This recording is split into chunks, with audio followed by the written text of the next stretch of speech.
Le premier qui a fait un film, c'était Henri Duparc. Il y a une seule chose que ça m'enseigne, il faut faire son travail. Il faut avoir foi en ce qu'on fait. Moi, j'ai une foi en l'Afrique. C'est tout. Et je fais ce qui me semble bon pour l'Afrique. C'est ça que je fais. Le reste, c'est pas important. J'ai dit souvent à mes collaborateurs que celui qui veut être riche, il ne faut pas qu'il vienne faire la politique. Si quelqu'un fait la politique et qu'il devient riche, c'est qu'il est voleur. La politique n'est pas là pour enrichir les gens.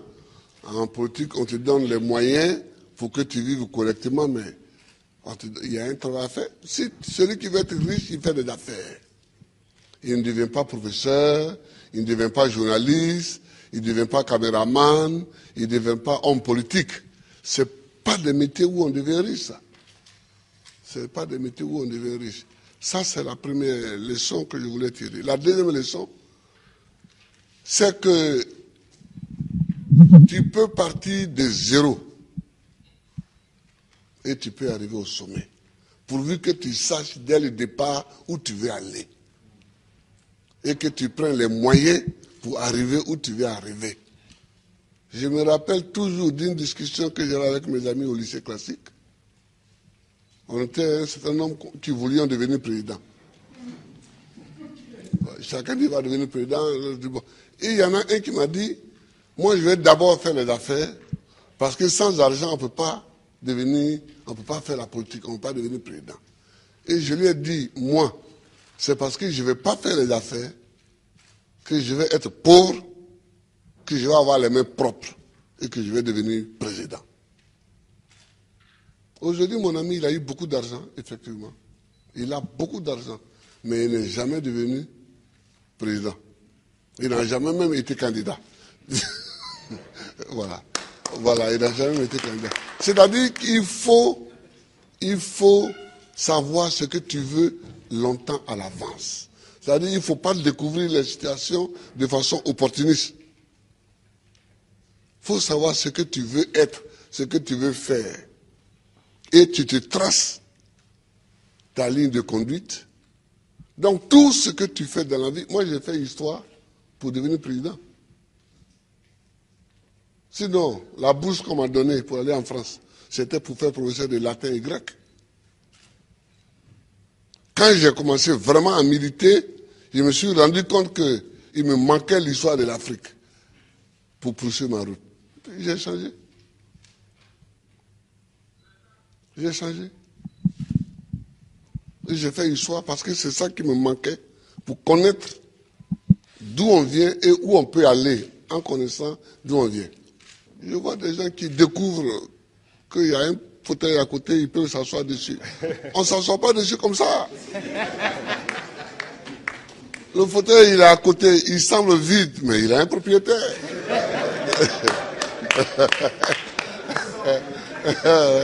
Il a un propriétaire. C'est quand tu veux t'asseoir dessus que tu te rends compte qu'il a un propriétaire. Et le propriétaire, il faut savoir que le propriétaire du fauteuil présidentiel, c'est le peuple. Il faut toujours savoir ça, que c'est le peuple. Tu as beau être ce que tu es, si tu ne sais pas que c'est le peuple, et que tu ne te conduis pas en conséquence, tu ne peux pas t'asseoir dessus. C'est tout ça que moi j'ai envie que les Africains sachent. Et puis, il faut aimer son pays, il faut aimer l'Afrique. Le président Laurent Gbagbo a aussi donné le sens de son combat pour l'émancipation et la dignité des Africains qui ont aussi droit, selon lui, à vivre heureux dans leur pays, qui regorge des richesses inestimables. L'Afrique est une terre qui a subi tellement d'épreuves. Je ne sais pas si dans le monde, il y en a qui ont subi autant d'épreuves que nous. Les Juifs aussi ont subi beaucoup d'épreuves. Mais nous, les Noirs africains, tout le monde s'est assis chez nous. Esclaves. Esclaves de maison. Esclaves de la traite négrière. Colonisés. Torturés culturellement. Parlant les langues des autres. Tout ça. décoloniser. Mais nous, on a des grands combats à mener. Et les grands combats que nous avons à mener, ce n'est pas pour se venger des gens, c'est pour au moins être homme aussi, comme les autres. C'est ça qu'on appelle la dignité. Que quand tu passes, il faut qu'on sache au moins que c'est un homme qui passe. C'est tout. C'est tout ce que nous voulons. C'est tout ce que nous recherchons. On ne cherche pas à dominer ceux qui nous ont dominés hier, à nous venger d'eux, à faire ceci. Non, non, non. On veut qu'on reconnaisse que nous sommes des hommes au même titre que les autres. Mais ça, si nous-mêmes, on ne prend pas les moyens, qu'on est toujours chez eux en train de mendier, et que les gens, même, tu vas mettre l'argent chez eux en achetant les bâtiments, et puis eux-mêmes, ils te dénoncent. Que voilà un voleur. Comment? Je vous amène l'argent, vous me dénoncez. Mais je vous amènerai rien. Ah oui, moi quand je vois des chefs d'État africains qui sont dénoncés en Europe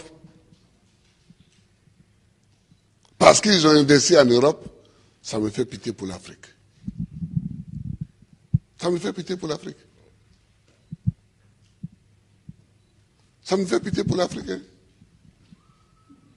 Non, oh, il ne faut pas faire pitié. Il ne faut pas faire pitié. Quand tu passes, il faut qu'on dise que voilà un homme qui passe. C'est tout ce que nous cherchons aujourd'hui, c'est notre combat. Ça. Moi qui suis ici, je ne passe pas les vacances en Europe. Mais est-ce que je ne suis pas président?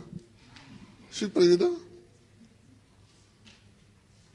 Si je mets mon pied sur un sol européen, c'est qu'il y a une réunion à laquelle je dois participer pour que la Côte d'Ivoire gagne quelque chose. Sinon, je cherche quoi chez les autres? Je ne cherche pas quelque chose chez les autres. Si Dieu m'a mis au monde ici, c'est que dans mon environnement ici, il y a tout ce qu'il faut pour que je vive. Mon combat, c'est pour la dignité. C'est pour la dignité. C'est pour que nous effacions tous les siècles passés, les traces de tous les siècles passés, les traces de l'esclavage, les traces de la colonisation, les traces du pillage, les traces du travail forcé, les traces de la chicote. C'est pour qu'on efface tout ça.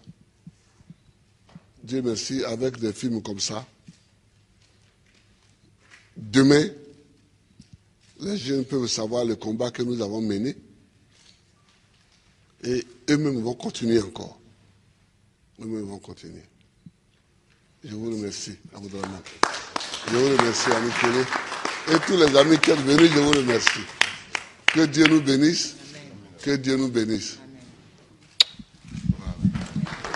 Le producteur d'un homme, une vision, Abderrahmane Ndiaye, et la réalisatrice Anne Kélé Thibou ont remis au président de la République